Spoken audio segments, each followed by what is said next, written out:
Tin, tin, tirin, tirin, tirin. Yeah. Tebu tuimbie. Ulikuwa unatuimbia nini? Suimbe, ulikuwa unaimba nini? 1 2 1 2 Jirani yangu tumezoeana.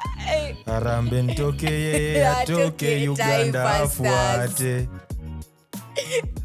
The whole of East Africa is out. Tuko pamoja. Kanini? Tuwe hamweta. So? You're very stupid. You're very no, gross, you are actually bro. very stupid. Guy. Yo, hey. The whole of Tuko Pamoja campaign is out, guys, of the Chan tournament. If you're wondering what you're listening to, this is Tao Ndani. You're listening to fans of one of the best teams in this tournament. The team to beat in this tournament that has just concluded for us. Team Kenya. Harambee Stars. Yeah. Thank you, producer. Hiyo video, hiyo sound may take long. Na producer tu pale kukula chapati anakula. So guys, yeah, welcome back to Tao Ndani. I am your host, Makumi Tabitha. CAF accredited. Yeah. Yes, sir. Yes, CAF accredited. A person who goes to the Makumi podcast Tabitha. with facts. Vibaya Before sana. cameras. Yo, A person who does not say things that she doesn't know. This is me introducing you. So you'll do your introduction for me. Okay. A bigger sister. An auntie. An ex. An ex to who? Wow. To not one. Not two. Wow. To zero. Wow. Yo. Ni zero. Wow. Zimenishika. Yes. Yeah, and on my right kwanza, before I go to Sheng, is our able producer, Kibwage's biggest fan. Okane Kasegu. Omera, what's up? Yeah, say hi to the people. Alpha Onyango's biggest fan. I know. If there's two people that Ndegz amewainamisha ni Kibwage and Alpha. Also. So useme hi. Nasema hi juu I'm not going to accept any alpha slander. Who is slandering him? I'm just saying, I'm foreshadowing in the case that in future, I'm not just saying this podcast, even in life. Yes. I'm ready to lay it all on the line. It's Alpha Chris Onyango. From where? He's the beginning and the end. From Makongeni to Gor Mahia. I'm just educating people. You know? Every time he went to the back, he was beginning all our attacks. Tujaingia kwa game, but yes. So the one that Alpha. That is our producer. The beginning. Who is the alpha of all dad jokes in this podcast? And Makumi always kuniekeleas. But hey. Yeah. Yes, and in front of me is the silliest the dad jokes I know ever. Like jokes zake saa zingine inafika hapo inasema enough is enough. Yes, Gor Mahia's biggest fan. Anatukumbishanga every day kwa Harambee Stars ati Gor Mahia wanasaidia nchi sana. I'm another big fan of Madhare. Runyo Nyango. And nani mwingine? Kuna mwingine nimesahau. Rooney's team. Oh, Sognadal. And we won today. I just wanted to say that. Yes. Continue. Yes, so yeah. Wow. Yes. Una blush. So, yeah. Mtu anapenda raha lakini haipendi at the same time. It's confusing. My abled photographer. She meant furaha. Yeah, my abled photographer. My abled photographer ndio ana tupiganga picha pale study. CAF accredited. ananipigianga on random days ananiambia acha nikwambie. Najua tu hiyo ni tea. The tea is piping hot. The guy who gives tea to tea. Si mnaona hizo dad jokes, yes. Akupigi tu picha na kupiga pia simu. Okay, you you see mnakuanga mafala, by the way. Yeah, so yeah, that's Sheng for you. Irongo. Yes, and thank you. Because You're I welcome. see you are very attentive. I thought you'd have said that name I don't love. And I'll have... Which name? Nitakupiga Kuna hedi. vitu mingi upendi. Nitakupiga hedi usiseme. Nisiseme. Eh. Oh. Don't. Yes. Yeah, let's get into the podcast now. We've This made is not our... the podcast? It's an I thought episode. this is the podcast. That was the introduction. Hey, Now 6 minutes. Now we are getting into the nitty-gritty, the meat stuff, the body. Tell us.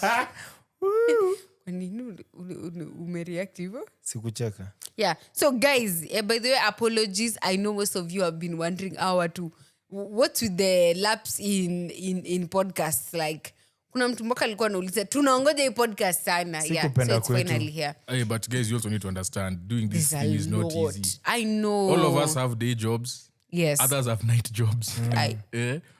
We are shooting on a Saturday night. Yes. Just to make sure at least We have content. Yeah. So And also I said this off air, and I think it's also good to say it on air.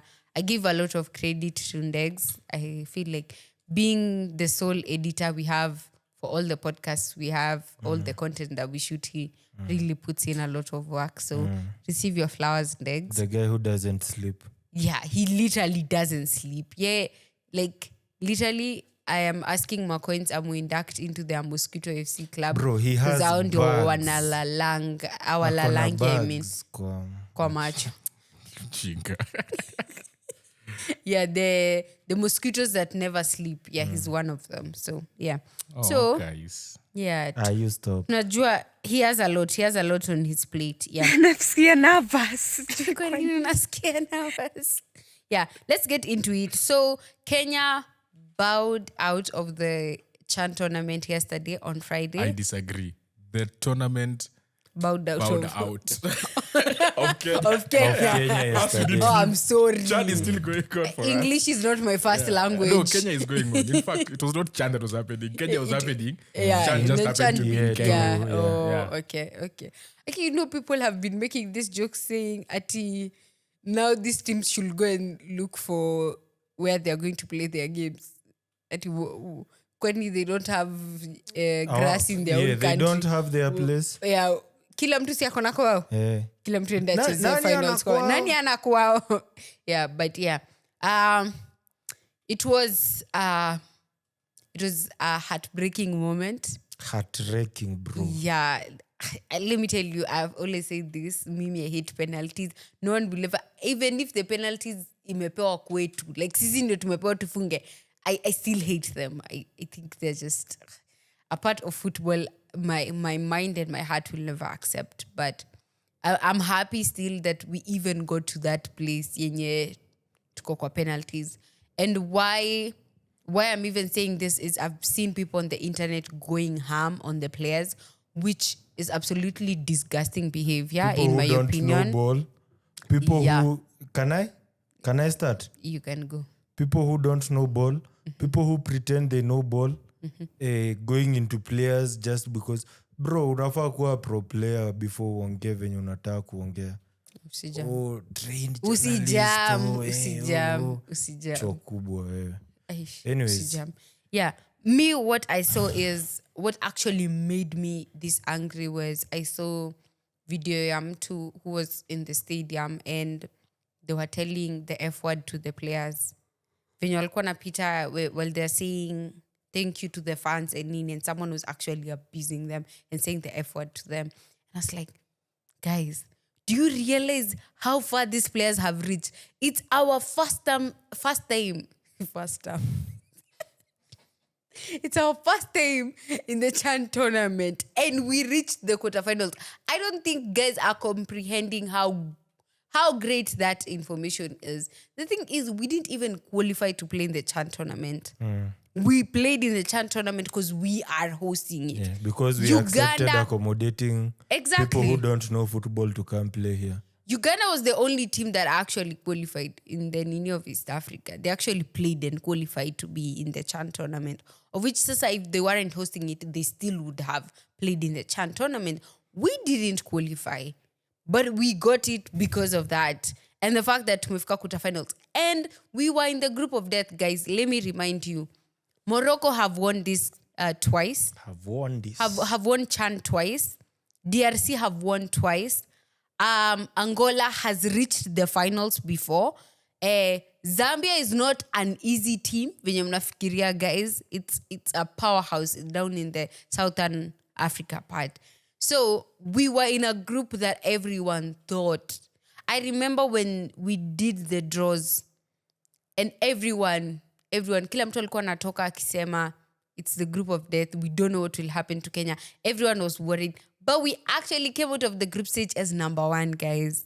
I want you to realize that. And I give a lot of credit to Coach Bennie. He has been amazing. We have seen a team that can actually win things with the right amount of time. Guys, please remember that we had very minimal time. Coach Bennie came in March. When he came, we already had games, World Cup qualifiers. I think it was in June Apple. And mind you, that was including players when you were abroad. And then now he had to come work with the local players. Who have trained for barely with 2 weeks together. Before even choosing the final squad. And you remember how tedious choosing the final squad was. And many upsets because maybe players he wanted. One, others were out on injury. Others were out going everywhere else. Yeah. But he still tried and made up a squad. Yeah. Of which Sidani in the last couple of years, we haven't seen a team that can play football like this team, bro. And football you actually enjoy watching. You remember when we used to complain that we got 7 defenders? I will never forget there was a day we played 7 defenders. Bro, arrest. And you're telling me you want us to arrest him, please. Yeah, please. So... and his assistant. And I feel like my blood pressure is going up just thinking about that game. But honestly, anyone who comes at Bennie in a weird way, you'll get a hook from me. Kindly, let's respect that man. He has really... Hook ama hook? Hook is nini in boxing. Oh. So you have uppercut. Hook is... uppercut is... Ni uongo, watachapa hedi. Yeah, nitakugonga hedi. Nitakuruada. Kama Rwanda. Kindly, let's give credit where it's due. We have reached the far that we have reached because Coach Bennie is an amazing coach. And then now No, I want to say, what has Coach Bennie done? You know, I don't think people understand what he has done with the squad. Because you guys have watched... You watched how many games? I watched all of them. No, how many games did you watch in the season? Oh, last season, 73. Last season? Yes. Live in person? Yeah, I watched 73 games in the stadium. 73 plus. No, he was at 80 because he had gone for some. So you've watched these people in the club and you've seen them perform at the highest, at Harambee Stars. Yes. What have you seen about Coach Bennie? Because, sometimes we say Coach Bennie has done a good job, but people don't really understand. People don't get what this guy has done with this group of players. Yes. For me, first of all, I think I didn't imagine that would happen was a defender playing as a midfielder where Mansour Okwaro, for me, I think that's my biggest highlight for this Chan tournament with the things that he has done with Mansour. Honestly, we saw an amazing defensive midfielder, an attacker in the same person, a player who would drop down sometimes drop down to the 2 center backs, either it was Omija Masilia na wasaidia ku defend, a ball carrier, gets the ball to all the players. Kama ni Alpha kwa hapo nini, ana get ball. He would even go to inaitwaje tackles. He was making tackles. He was intercepting the ball. I think there's literally nothing Manzoor couldn't do. I think even going forward. Of all the things, because everything he did was just shocking. Yeah. In a good way. Yeah, yes. Him playing at left wing, like there were times he was pressing off the left. Yeah. Baka were like, why is... Because I used to confuse him with Nabwiri all the time, 2021, Yeah. the first few games. I'm like, why is... Mbono Msana and Okoku press wing? But he was just Benny. He was just like, these guys are footballers. I remember a free roll, yeah. Yeah, these guys are footballers. So he has a free roll, but it's a free roll where he fills in where he sees the gap. True. That's how smart of a player he is. Yeah. So, yeah. That was If people went as beautiful. far as calling him Lewis Skelly, I think he might actually be better than Lewis Skelly. Actually, for me, Benny has made like players believe. Mind you, kuna players kama Kibwage.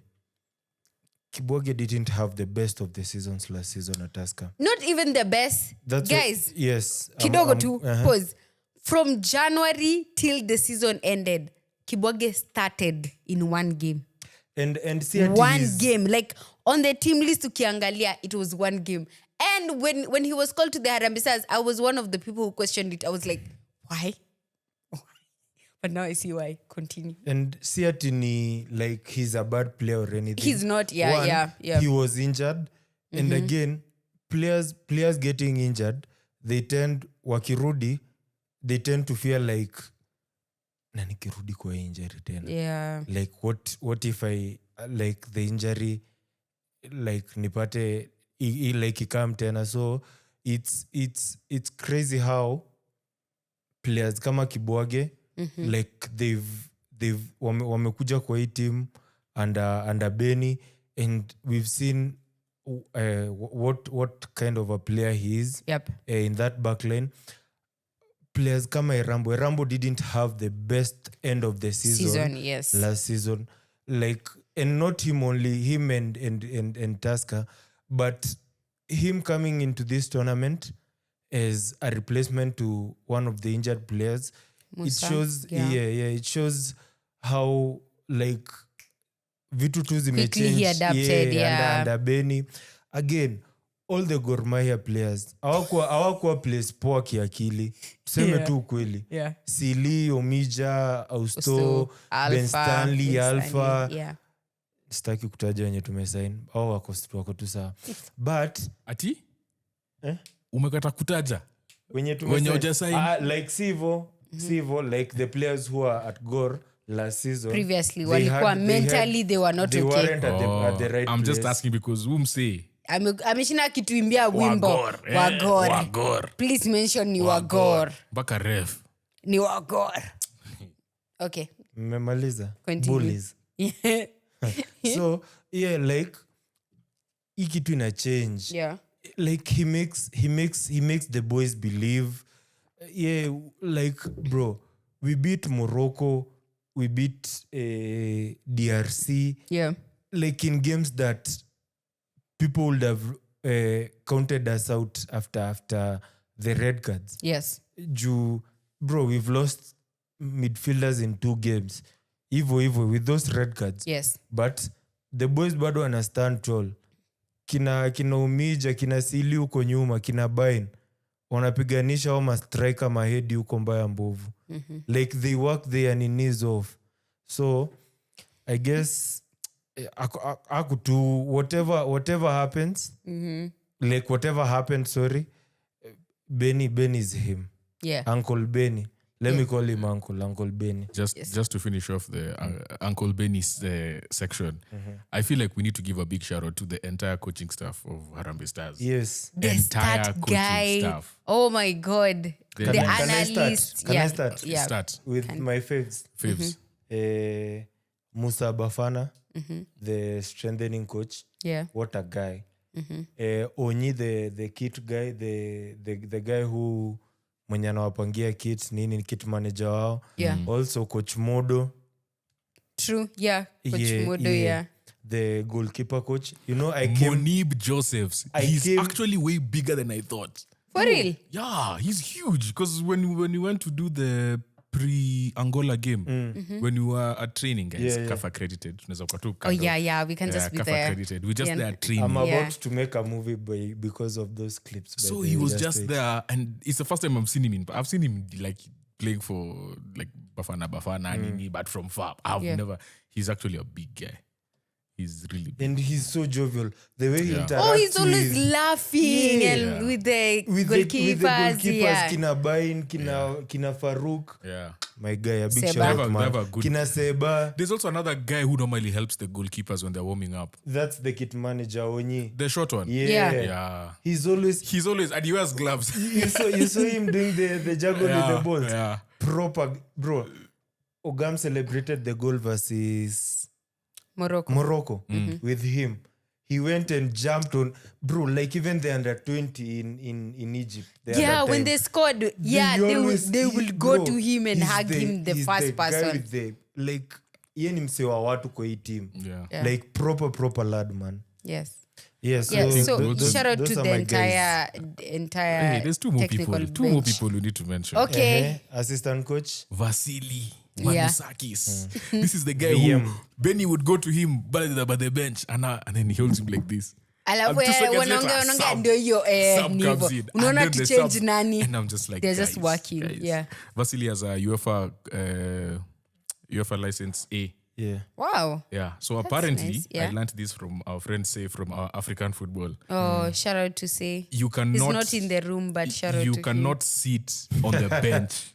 You cannot sit on the bench if you don't even have an A. You have to have license A. him. Yo. In a CAF international game, you cannot. Yeah. For you to be a coach, it has to be pro. So Benny has a pro license. Yeah, he's a pro yeah. by the...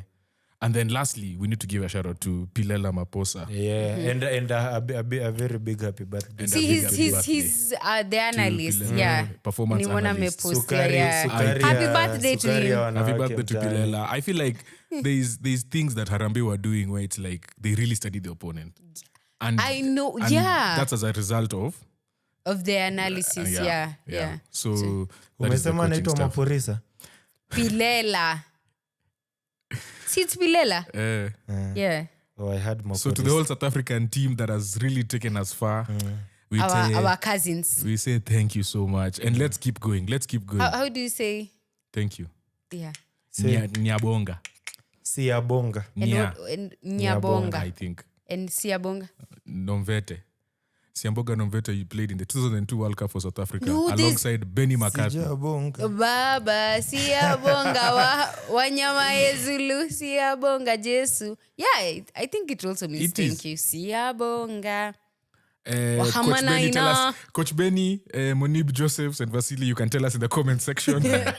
Yeah, what does I What think does- Siabonga means we can just look it up. Yeah. But so shout out to the whole technical bench. They have been amazing, honestly. And yeah. if South Africans come for you because of butchering their words, Miss Jabonga. No, you're actually very stupid. Ilikuwa inaniwasha. Oh, Siabonga is a Zulu word from Southern Africa that means thank you or we are thankful. It can be used to express gratitude to an individual or a group. It is also a popular male name. So, Jabonga, Siabonga, Uncle Benny and friends. yeah. Siabonga to Harambee, For making us Siabonga to Coach believe. Benny McCarthy. Anaitwa Benedict or what's his full name? Benedicto. Saul McCarthy. Benedict Saul McCarthy. Yes. First of his name. Yes. Yeah. I was actually going to say, now we get into the players first, but before we get into the players, I'd like to give a shout out to the one and only Chris Fine Erambo. Alinsainia do Jersey. For kitting the two hosts of Box to Box. Thank you so very much, Erambo. I love the jersey. Fits like a glove. Love it. Sisi tumekuwa tu mix zone, tukiona tu mkipokea majazi. Ni sawa. Unaweza, hakuna kitu inanibamba kama. Ni sawa. Hakuna kitu inanibamba kama si mimi nimeitisha. Yeah. too. Must be nice for you guys. Must be nice. Makumishika jersey. I was like, hey, thank you, okay. Lord. Yeah, But- so Erambo, thank you for gifting us, both of us, jerseys. I know he's not wearing yours, but Yes. the I is had by- it for yesterday's match. Yeah, he wore it He yesterday. Hey. Me, the only jerseys I want are Kibwage and Alpha. Ni sawa, Kibwage and Alpha, I'll talk to kindly. Kibwage. kindly Kibwage and Alpha. And I will shoot Premier League content with your jersey for a whole month. Yes. That's at least 500k views, ndio? Yes. Yeah. Tumekuwa kubwa Say tunaongelea tu like at least 500k views. You know, I have a better it's not option. a lot. I have a better option with Kibwage. When is Safaricom? Hapana, kuwa mtu mkubwa wewe. We wait for him to be unveiled at Gor. Hapana, I'm not We get a Gor one. You can be wearing it for the whole month. I'm not wearing gold for the whole season. I'll wear his Kenya one. I'm not wearing gold. Potato. You're not a Gor Mahia fan. You're trying to force me to be a God fan. Also, unless it's Morrison. Also, I want a big. You want a big shout? No, I wanna throw a big thank you to my boys for dressing me with their jerseys. March 1, Erambo, my MVP, my brother, Mr. Double R, one and only, Mr. Daniel Sakari, Jama na akili hapa wejua na throwing best throwing taker in the world. Kindly respect Daniel Sakari. Ben Stanley. As you guys go, please, I just want to get to mention Ville. These guys give us so much love when you go to the mix. I know, boys girl. serious. When I say us, Girl. I mean you too.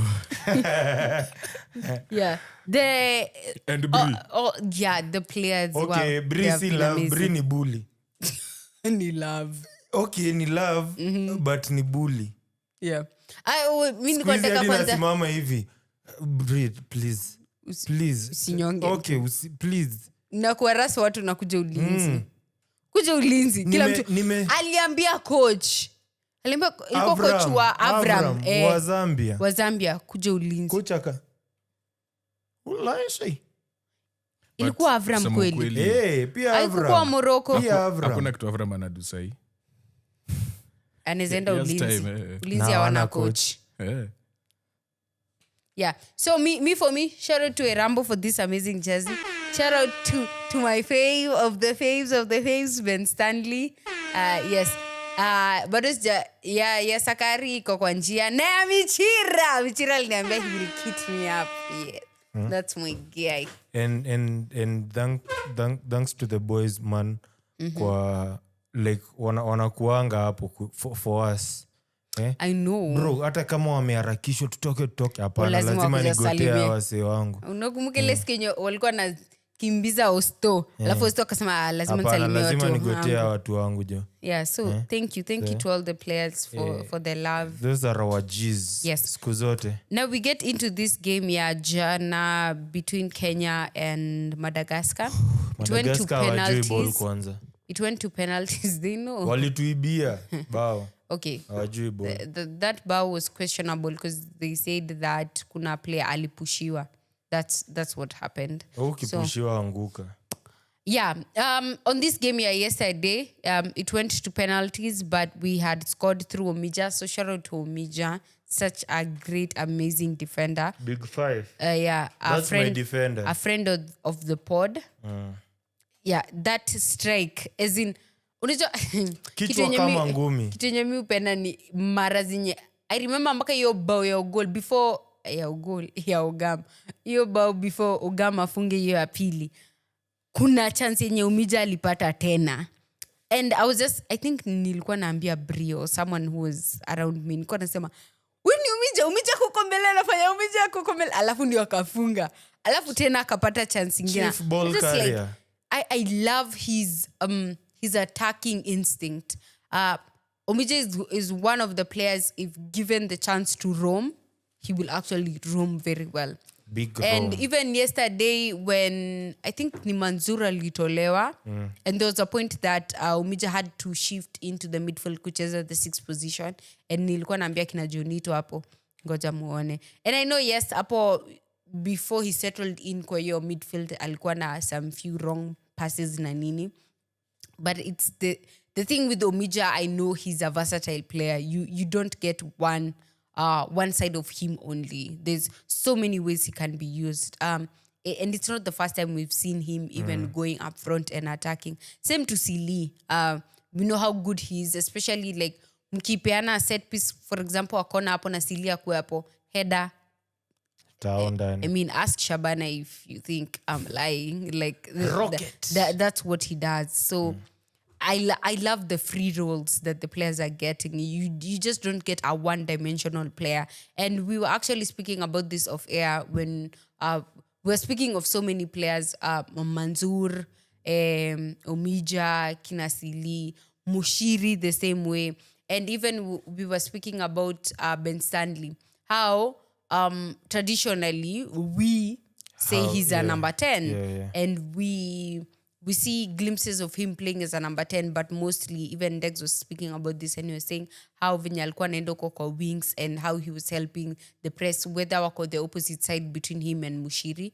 So it's just like, yeah, I've just loved how rotational the team is.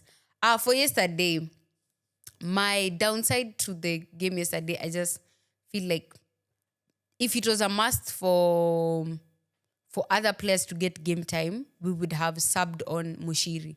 Like, instead maybe of starting him, Anze bench, aingie. Because we know the impact that he has off the bench. We remember the game against, was it Zambia or Morocco? He came off the bench. It was Zambia. Zambo. Yeah. He came off the bench and he endo alipeana assist kwa Ugam and he scored. And it was like an instant thing. Like, he just came on and just things shifted. So if there's also another player we have to give a shout out to, mtu wangu Boniface Mushiri. Like, honestly, he has been for me in this nini the best winger we have had, honestly. What team does he play for? Ulinzi. Currently. Na huwezi toka Ulinzi. Anaweza. Unataka retire kwa mwanajeshi ndio atoke huko. Si ndio? Aende Arsenal. Wameumiza Sakwa. Umeumiza Sakwa. Sakwa ameumia leo, yeah. Sakwa. Wow. Yeah. So Boniface Mushiri was an integral part in our attack, and I felt like as soon as he came off, things just started going downhill, honestly. And I'm not a coach. I don't know what goes on into making subs in Anini, but I think if we would have it was a must to a substitute of, it would have been better if we left one player longer between Ogam and Mushiri. Ogam was probably, yeah. The thing I liked about Ogam mostly was the fact that he could draw out the two center backs. Yeah. And it was most of the time ulikuwa unaona akipata ball, they were side by side, the two players. So I was thinking, maybe if we had like an additional striker, maybe we were playing with a 4-4-2 hapo, and Ndoyo Ogam has drawn out two defenders with him, leaving space behind them. So it's easy for someone to score from that position. But kenye ilikuwa ina happen ni Mushiri ameenda kwa wing huko, Ogama amedraw you. By the time cross inamekiwa kufika hapa, probably Ben Stanley ajafika, ama hata venye tuko na Mavo, because Mavo was pressing so high up the pitch. Makona sawi in midfielder sometimes. Yeah, so I was just feeling like that was the downside to that. And then I also felt like even now when we made the other two substitution of Manzoor and Ben Stanley, we saw a difference. Like I felt like our attack also went down. We shifted to a position of more of like a defensive side, which I don't think is what we needed. I don't know. I was just really frustrated with the subs. Yeah, first of all, whatever was going on that bench, I think it would have been right to bring on Austin Odhiambo. Yeah. Honestly. Whatever the case, maybe resting him, maybe tactical decision, maybe whatever. Because playing Marvin and Alpha as an 8 and 10 ama whatever position they were being played in. Yeah. And you have Mansoor, who we know ameingia game kama 6. Yep. So it's either Alpha ni 8 ama ni 10 ama Mavo ni 8 ama 10. And like the way you have said, Ogam was drawing like the defenders. And not Missy coach. Nikusema nasema. Yeah. So like drawing the players by Ogam, the two defenders, ukiachia mseka Austin Ball hapo, he is one of the most dangerous players kwa hii team. Yeah.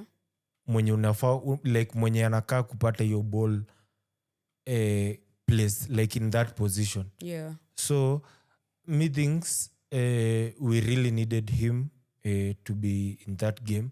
Hata kani hiyo extra time ama nini. We really needed to see him make some magic. Yeah. But it was not meant to happen. But yeah. Ni mpira inadunda. Yeah. I also think that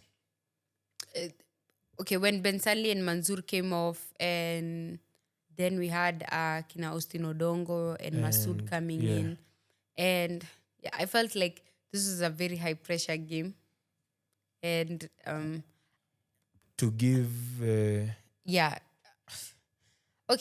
feel like unaona kwa Austin Odongo, if you'd have gotten the game against probably Zambia, where it wasn't a high pressure game like this one, he would have easily performed, in my opinion.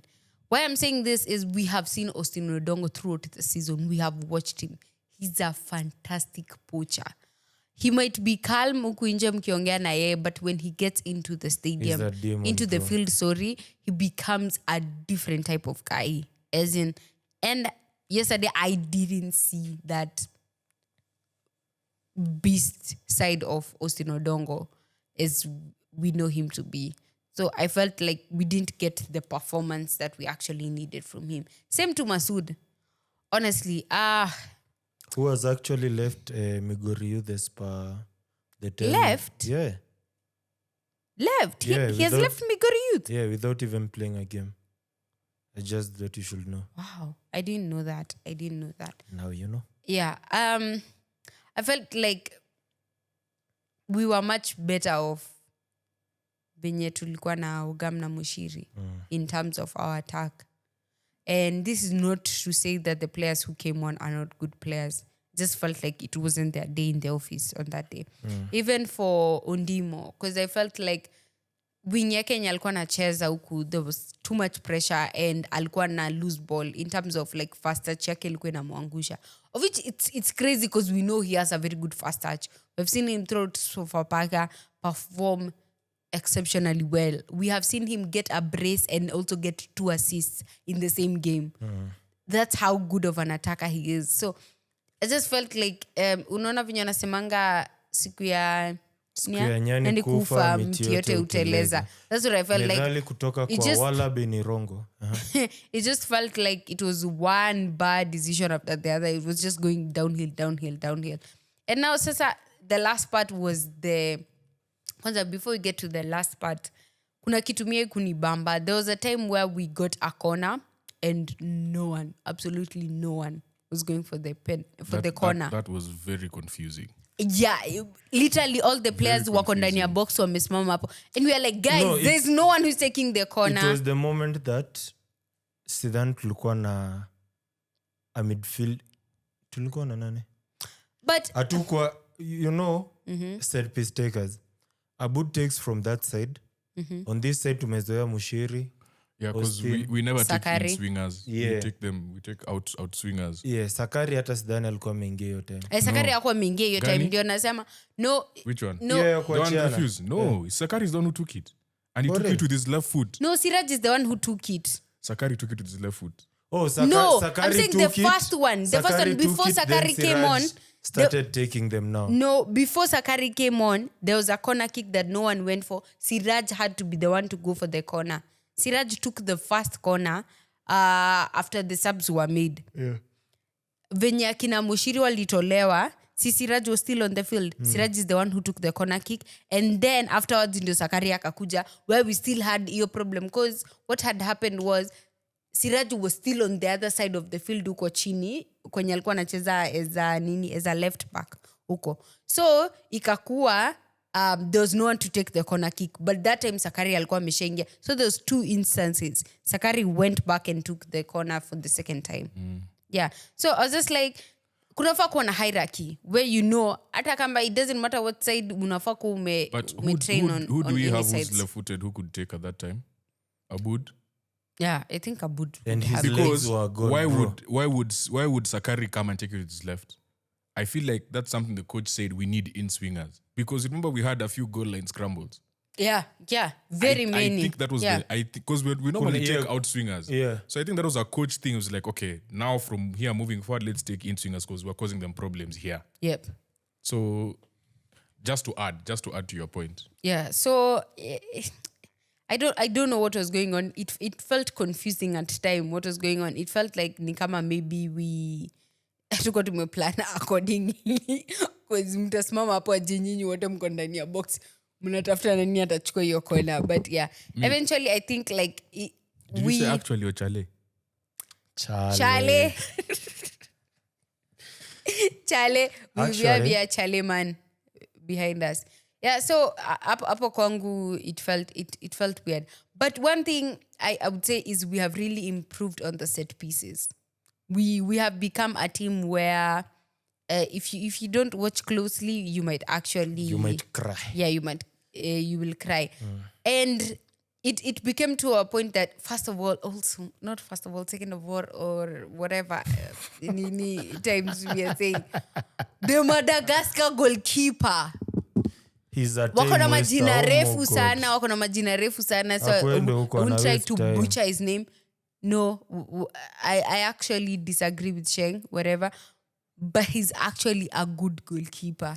But ilifika point Michelle, acha tumite to Michelle kuna time Michelle ilifika sounds That's so funny crazy. saying that. Kuna time Michelle ilifika, he started feeling the pressure and he started coming off his line, and that's where we would have taken our chances and just gone for it, because if he was still on the line, he's that type of goalkeeper mwenye akiwa kwa line yake you are not passing him. But once you start drawing him out at unaona na press mbele, it's very easy for you to score, and I feel like that's the same thing in Yelwi happened now Ugam, because he actually stepped out of his line akasonga mbele hivi, and yeah, that's how Ugam got that goal. And when tulikuwa tunatake especially shout out to Sakari na throw-ins bana, nilikuwa imefika point nilikuwa nasema tusiachukue tu bola rushe ndani 24 bora. Just imagine if it was something like that. See, I feel like you'd be banned from football. Unashika tu hivi bola unafanya hivi. Narusha news. Si itachukua football. Like Sakari's throw-ins were actually, they felt like it's a free kick. Like, I know it can't be a free kick because it's from the corner, but it felt more higher than even a corner Hakuna kick. offside. That's the thing. Like, oh my God, Sakari, you're whoever you think you are. So, yeah, I think we need to improve on the set pieces, but I feel like throughout the tournament, slowly by slowly, to improve on. We remember the Moshiri free kick that was an absolute stinker. Like, hiyo ingeingia tungekuwa tungetengeneza mashati na hiyo nini ya free kick tu hapo vinye tu alikaba. Yeah, so yeah. And ilifeel vibaya kutoa Moshiri because sometimes tulikuwa tunajiuliza, kwanza Brindo alikuwa anashinda akicomplain, nani atachukua free kick? Okay, I need to defend Benny on this substitutions thing. Okay, sawa. I feel like one aspect of Harambee Stars, especially during this CHAN, we've been very difficult to beat. Mm-hmm. And that's because we run. Yeah. Mushiri ran his socks off. Like, let's just be honest. Real. That guy ran his socks off. And he started the Morocco game, right? Yeah. And then Zambia is when he came off the bench. Zambia came off the bench. Yes. And then this one he started. Yeah. Someone else, Ogam. First game he played. Yenye alicheza as a winger. Yeah. First game against DRC. He played 79 minutes. Hiyo ndio yenye Masud alicheza kama striker. Yeah. He played 79 minutes. Second game, he played 63 minutes. Third game, he played 64 minutes. Fourth game, he played 77. Fifth Then game, this game, he was removed at 70. So that's more or less the same place where he's been getting subbed off. 70s minutes. We've all agreed that he had a nasty injury. Yeah. That's totally. number one. Yes. He has just come back from injury. Oh, Ugam. Yeah, Ogam.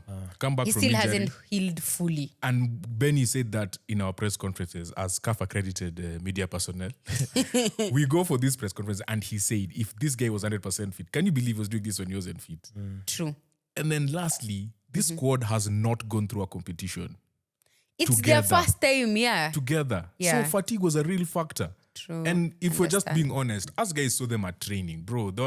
The training before Morocco, of all the trainings we've gone for, I could tell these guys were tired. These guys legit were tired. Yeah. Even during the league season, it's very rare they play every 3 days. I think the only time it happened was 2 seasons ago, when we were getting many after ban. International break, Then we were playing yeah. midweek games. The Yeah. players we were getting a lot of muscular injuries and knee. True, yeah. The players are not used to that thing of playing every 3 days. So if you take all those things to factor, if Benny ran Ogam to the ground, let's say he ran him to the ground, Yeah. and we make it to the semi-final, And we which not is on a had Tuesday. striker which is on a Tuesday, and And then Masood finals. has just come back as well. from an injury, yeah. Which amefunga mguu yake. Bro, It was, hivi. yeah. So I feel like, as a coach, he has to factor all of these things in. Yeah, Us guys true. are only, We only care Not about... us, Okay, not people. us. Pia mimi si coach, Yeah. as you guys said, he is coach. Pia mimi si coach. Yeah. But I have to think about what he thinks about. He spends time with these guys every day. Yeah. He sees how they mentally where they are at with Yep. the pressure. Yep. There's fatigue. There is there's a lot that's happening. There's the the people right now. Can you think about you being on the field? You're about to take a penalty and you're like, mazeni kuza hii pena. Ile 2 million Ntanyongwa. imeenda. Yeah. Imagine. Yeah. So you not only think about the fans, Yeah. you've never played in front of 30, 40,000 consistently. True. As a coach, he has to think about all of these things. So when he's making all these subs, Yep. he's putting all these things into mind. Honestly, because when I look at the subs, I didn't have an issue with the subs. Me had an issue hapo kwa Mushiri. I didn't have an issue with the subs. Because Mushiri at times was playing as a wing back, which he never plays for his club. So the amount of energy he expanded over 70 minutes, I don't think it's not your typical 70 minutes of him as a winger. It's 70 minutes as a winger, as a wing back. He's tracking back. When Aboud inverts, he has to make sure any runner he's following. So it's not your typical 70 minutes where he's playing up front, he's the main man at Ulinzi. This is a 70 minutes where he has run his socks off. There's that as well. So for me, I just feel like this is something that not everyone will consider because everyone wants to win, Yeah. which I get. But People should. Any podcast, your ball, these are things that we need to talk about. Yeah. So, yeah. It's frustrating, honestly, because we are working with the probabilities of what if. Yeah. Oh, okay. Nimeona kamera yangu ni kama ina move weirdly. Yeah, but we are working with angefanya hivi but sasa umetokea kwa kamera. There's nothing that can be done on that part. What we can do is actually appreciate our players and just say yes, they have been amazing. Akina Bain, honestly, loved Bain's performance. Sasa unajua naweza sema ni bainwa wapi bila uoga. Wa Gor Mahia. A big shout out to all my 10 players in that team. Gor Mahia, Okay, 24 akikuona players. tumevaa boots ni hivyo. Sign Bwana, Gor. all wake up or even on Sunday sign. They took Kuja Gor very seriously. Yes. So yeah, shout out to all the players. Honestly, we've really loved your performance, guys. The defenders who have made so many goal line clearances. Hiyo jina, we. Sili versus Angola, one of the best bro. I know. One of Na pia kuna ile ya nini anaitwa je. What game was it? What game did Faruk cheza? Zambia. Sambo. Kuna yenye Faruk aliingia ndani ya net. Ni Kibwage alikuwa hapo. Kibwage wa? Say it again. Kibwage wa? Ndegz. Kibwage. Wow, utakujiwa wewe. Si mimi ni fan wake. Kibwage alibuaga hadi Faruk wejua. Yeah. Biggest Kibwage fan. Hii part itabidi uonyeshe Lazima ninge-stretch. Yeah. Kibwage proper Makume defender. anatuenjea na stretch. Kumbe anataka tu kwenye Anataka shati. tuone 12 ati na imesainiwa. Uongo, guys.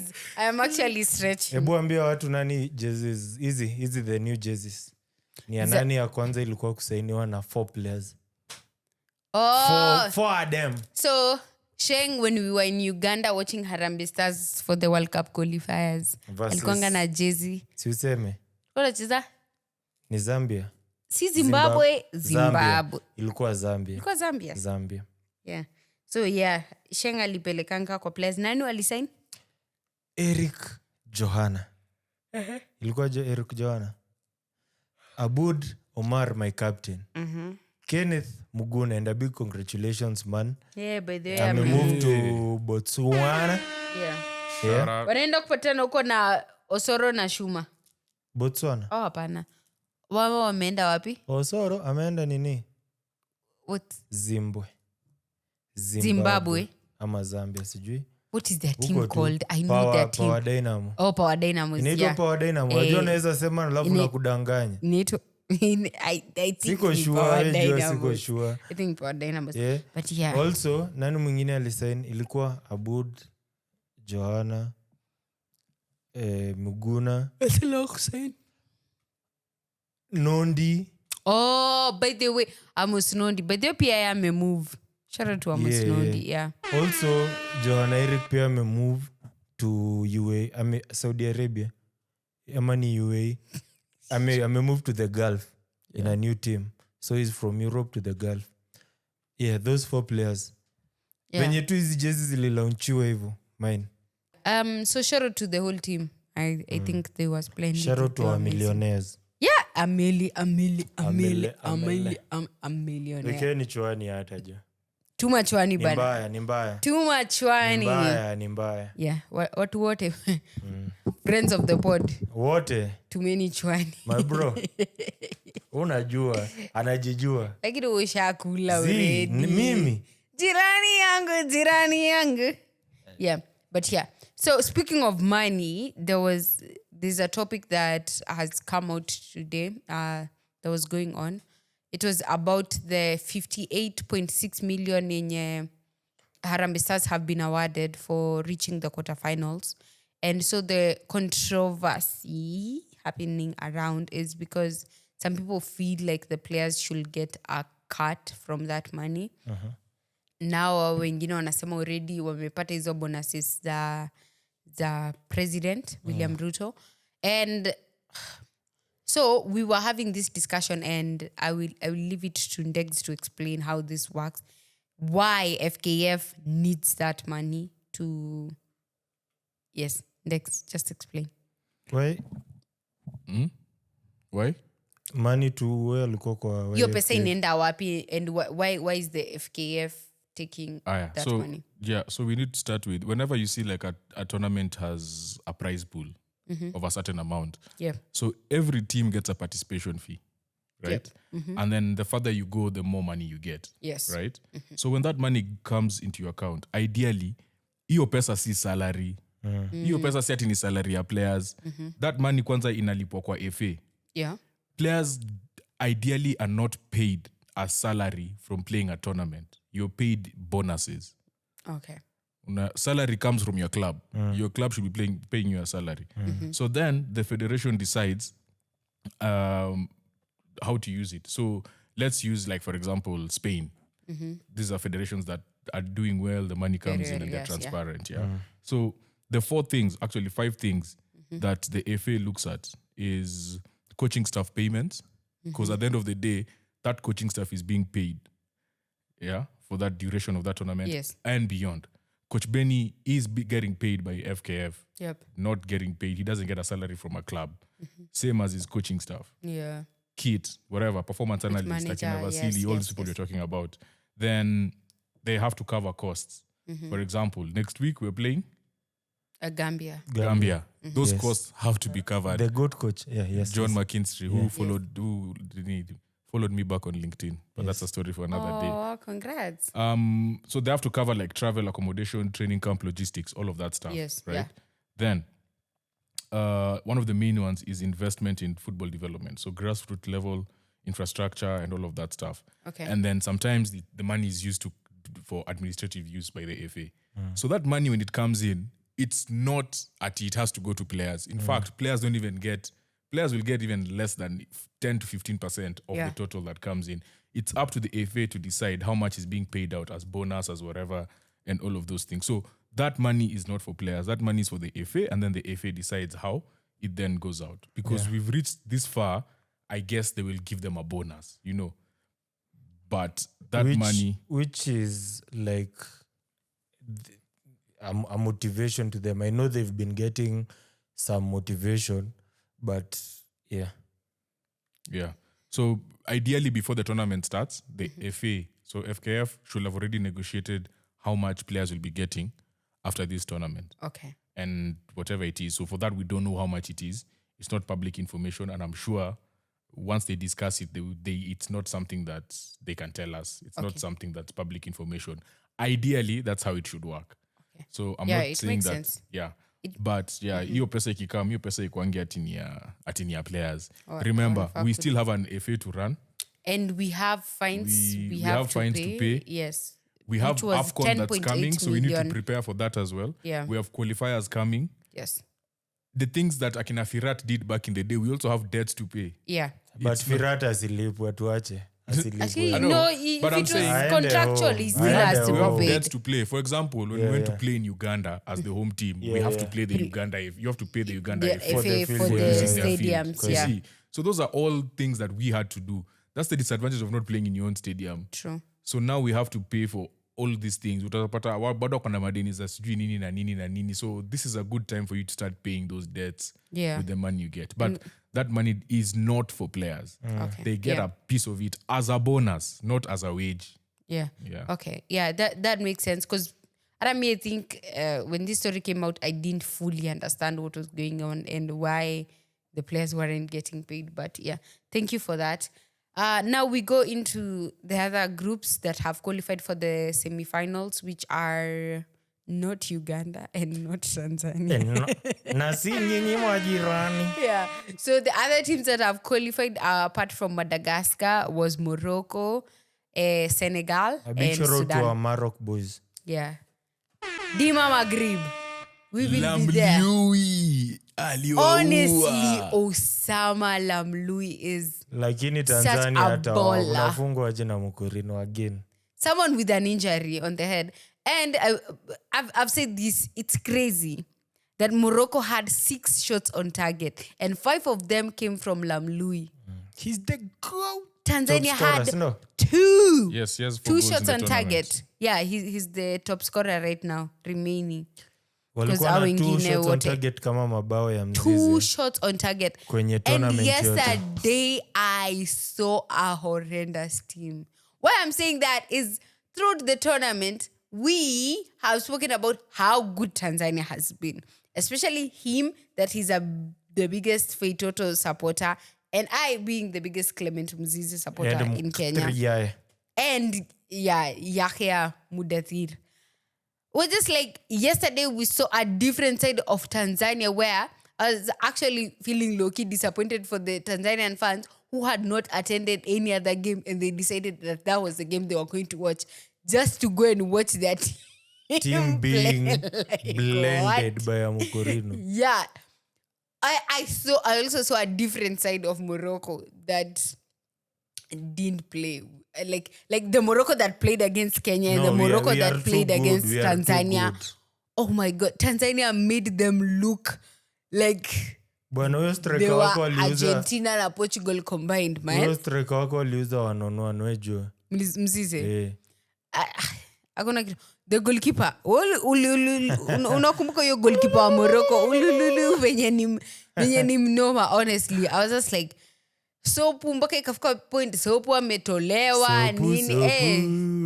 Yeah, Tanzania just yesterday was just wow. I won't lie, we were happy. Tulishangilia. Tulifurahi juu jirani angetumaliza. But honestly, I feel like they've had a good tournament. They've played some beautiful football, some beautiful goals we have seen from them. So even though they bow out of the tournament, a big shout out to my Dugua Toka. Nitoke na wewe utoke na wewe Na wewe mwingine mwingine pia atoke. atoke. Yeah, so congratulations to Dima Maghreb, Mahawk.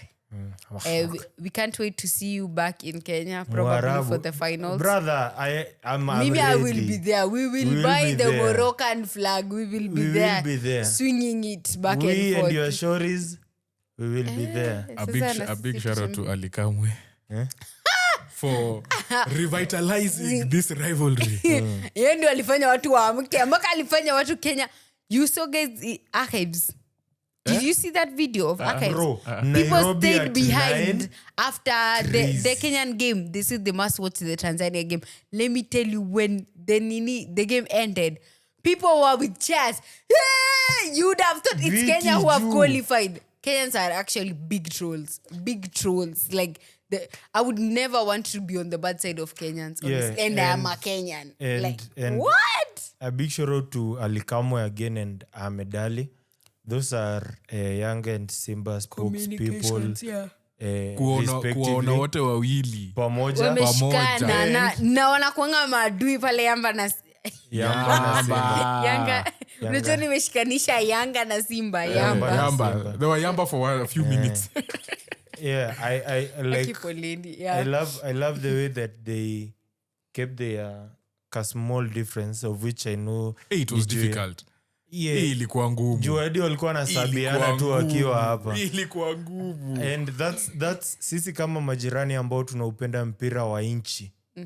Tunawahimiza muendelee vivyo hivyo. Bwana Ali Kamwe, Bwana Ahmed Ali, muendelee vivyo hivyo. Kuwahimiza Watanzania, mashabiki wao waje kwenye uwanja, waje uwanjani kuvishabikia si vilabu pekee, ila pia kina dada wao kwenye timu ya nchi, na vijana wao kwenye Taifa Stars, pia Twiga Stars kama mnazo. Nyikujeni, si Simba na Yanga pekee. Nyota wa taifa. Taifa Stars. Sio tulie.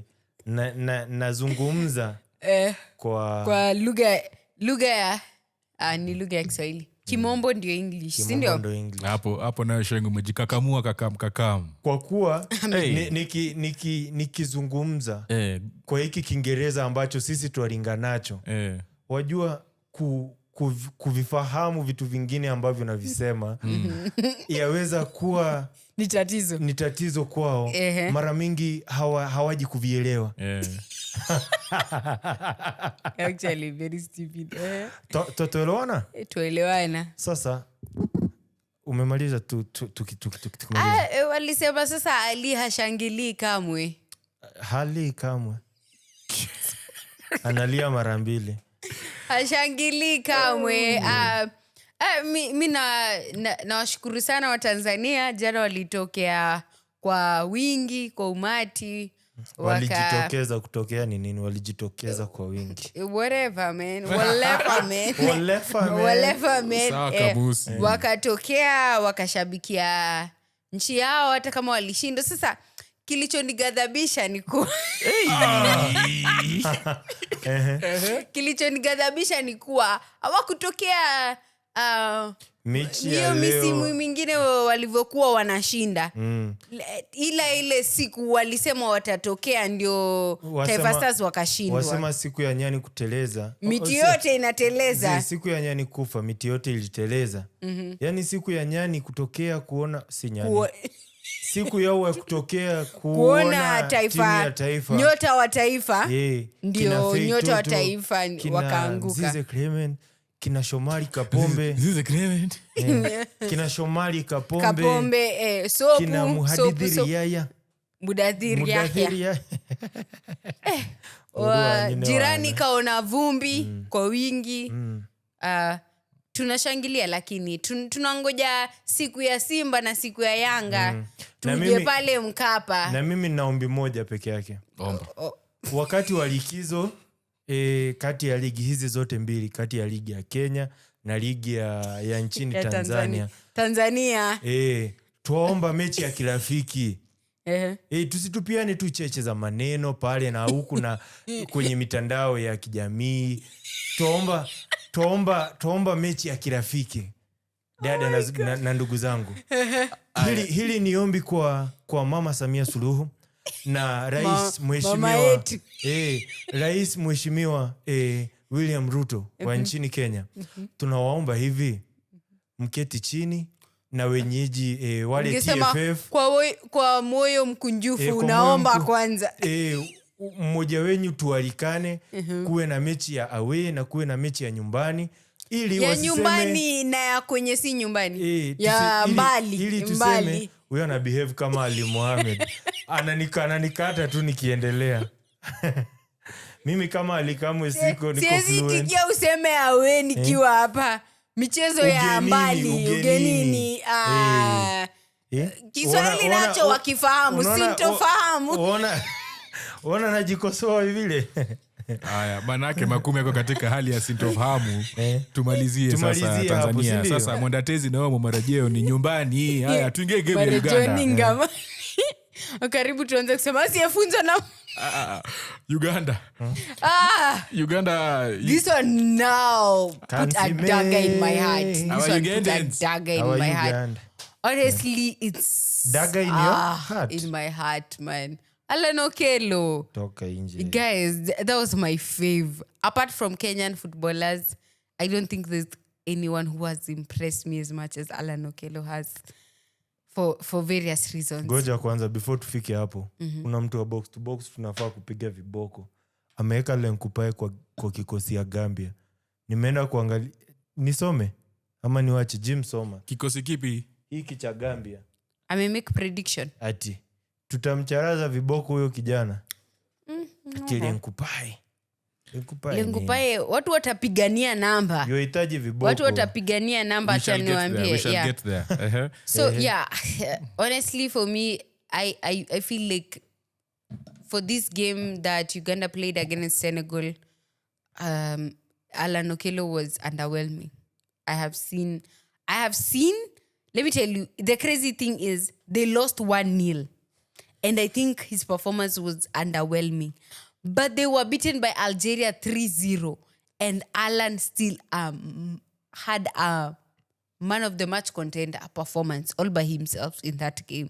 So that's why I'm saying like, that's such a bummer, man. You're saying in today's game versus Senegal, Alan couldn't see no goal.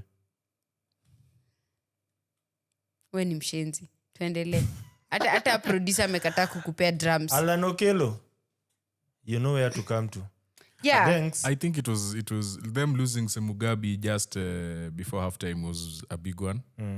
But they took a Ahimbi came on, who has given great impact off the bench, but and he does it like every time when he comes off the bench. Alafu, you know, like Uganda, by the way, they weren't that bad. They conceded, yes, but like in the dying minutes, we had chances, brother. Two in stoppage time. 2. One with an open post. Yeah. 2 people missed headers. 2. That's crazy. Watambala also didn't have a great one.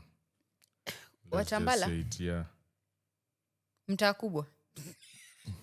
The goalkeeper is actually called Mtaa kubwa. Watambala from and yeah, he made from midfield. He made good saves. He ended up, the centre backs ended up having such a good game because he was not great. True.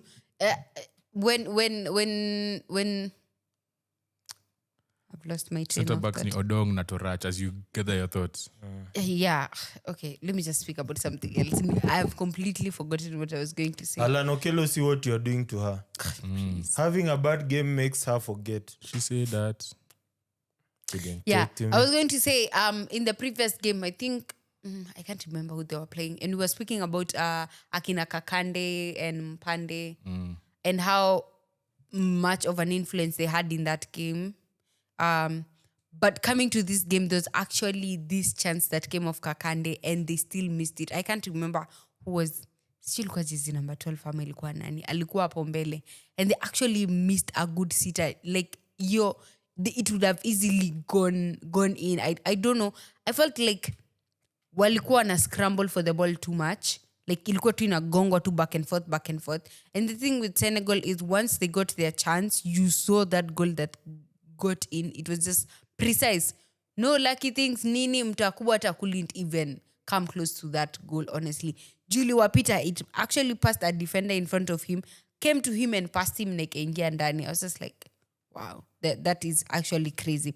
And the thing is, we've spoken about Uganda and we're saying things like their defending against set pieces wasn't that convincing. And I thought in a way maybe they improved in this coming to this game here, Senegal. But overall, I was just really disappointed and felt underwhelming in that game of theirs. Yeah. Also, a big shout out to Ugandans for turning up. Walikuwa natukopi ku turn up into the stadiums. You know, we are the blueprint. Yeah. Them neighbors do copy. Okay. Yeah.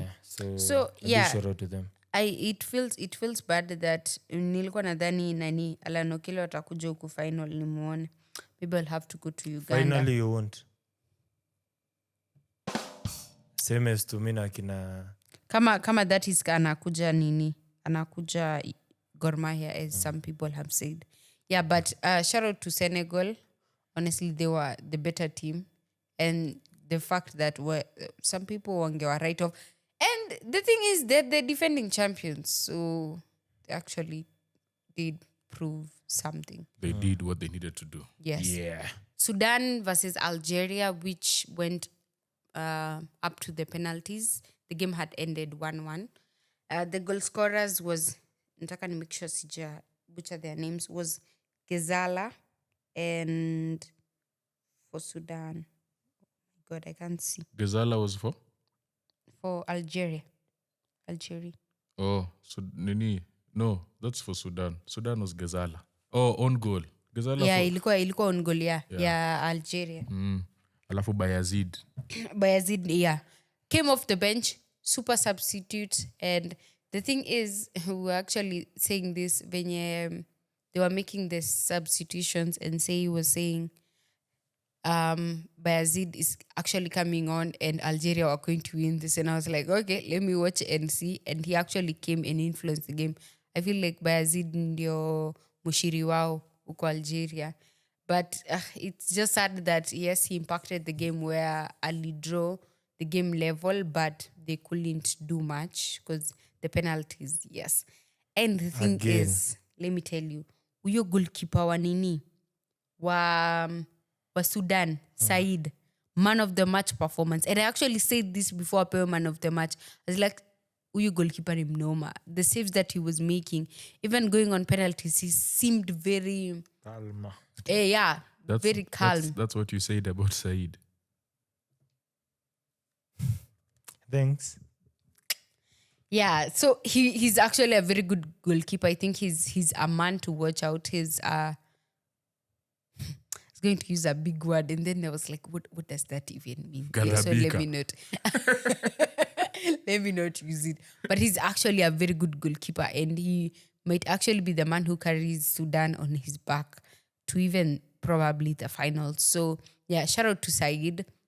Very well deserved for that man of the match performance. When it comes to Algeria, we goalkeeper Ball half fire. Penalty shootout. Ndegz alikuwa anasema zote ameenda the same side. Misi sijui rada yake ilikuwa gani and why he decided to take all the penalties on the same side. So just like, yeah, he came off as not very confident in taking the shootouts for the penalties. But yeah, overall, it was a good game. Shots on target walikuwa na the same, but Algeria edged out the team in many areas, as their passing accuracy, their the possession of the ball, passes, passing accuracy. Yeah, like overall, walikuwa tu yeah. Passing accuracy mara mbili. Guys, I'm actually very, very tired. It's actually 12. It's almost 1 a.m. That's what we're shooting. It's actually The things actually we 1 do a.m. for the pod. Yeah, so Yeah. Complain. that's why, Morning. guys, I look. It's actually 12. Yeah, it's 12, or we are almost heading to 1 a.m. So 12. 12. That's why, guys, I look very tired. But You do? yes, thank you, guys. Thank you. But Sissy Nightals, we are up. We are Next very week, up. we are coming to speak about Gambia in the finals for. Tutawaambia. Yeah, mtatuambia na pia si tutawaambia. I might actually get starstruck. I know I've seen him over many times, but I miss him. Sheng My anapenda coach- John McKinstry. My my God. good coach. Najua kuna kitu nilikuwa nafikiria tukimalizia. Bennie atanifanya venye McKinstry alinifanya. Utalia? I might never recover again. Yeah. But it is what it It is. is what it is. Yes. So we are done. No, we are box No. to box. I know. No. Before we finish, Yeah. I need predictions. We have 2 semi-final games coming up on Ooh. Tuesday. Is it Tuesday? Yeah. Yes. Tuesday. Yeah. So we have Morocco going up against Mad Madagascar. over you. No, it can't be. Because it can. could have been us. See, it could have been us who were playing. Yeah, we couldn't have been playing against Morocco until the finals. So it's them. Ebu look. So it them. will be between Senegal and Nini. What So is that? out of the 4 teams that are so far it's in Sudan. there's the 4 teams that are in the semi-finals. Who is the strongest? Who has the best chance of winning? Morocco and Senegal. I said 1 team, guys. It's 4. You can't give me 2. That's 50%. It's like when the tournament started, I ask you who's going to win, and then you give me 16 Okay, teams. Morocco kichwa. Morocco kichwa. Uh, So Morocco face Senegal, actually defending champions, and then Madagascar versus oh Sudan. God. Algeria kichwa. Algeria, Sudan. Sudan. Oh, Sudan. Sudan. Algeria wametoka. Sudan. Karibu nitupe nywele yako. Then like it's an insect. Sudan and Madagascar. Sudan versus Madagascar. Semi-final. Sudan kichwa. 1. Sudan kichwa. I think Sudan for represent Madagascar, Madagascar. yeah. Yeah, For watu wa Madagascar, Rwanda. what kept them in the game mostly, I would say, was their goalkeeper. Their old Na goalkeeper. ule number 10 mwenye alikuwa nakaa ruga kichwa. Alikuwa amedai nywele. That guy was actually very good. Venye wako na majina refu hata huwezi sema. I can't even attempt to say their names. Tunaweza zisoma. Umesema number 10. Kina Bichok kichwa. Dax. Mwite tu Dax. Dexter huyo. Dax. Andriana Rimanana. Kuna maara hapo katikati bana. But let me tell you someone who really impressed me from this Madagascar side. The number 2, Rijaniani. Oh, yeah, I saw him. He was playing Why am I center back. shouting? Mara, Yeah. he was defense. Like, he was basically doing what Manzoor does. I know. And he was substituted off. Sindio? When he cramped up a bit and then they took him off. Yeah. Yeah. He was so solid. He was good. I actually agree. He was actually better than my number 10. So, yeah. So, yeah, me, Sudan, 2-1. Sudan 3-1. Okay. Yeah. Senegal and, At the semi-final, Senegal versus? and Morocco. Versus Morocco. This one, where is this one? Probably Tanzania. Uganda. Morocco will have played in all countries. Tatizo kwetu Mbagala. Hapa nyuma mbele njagala.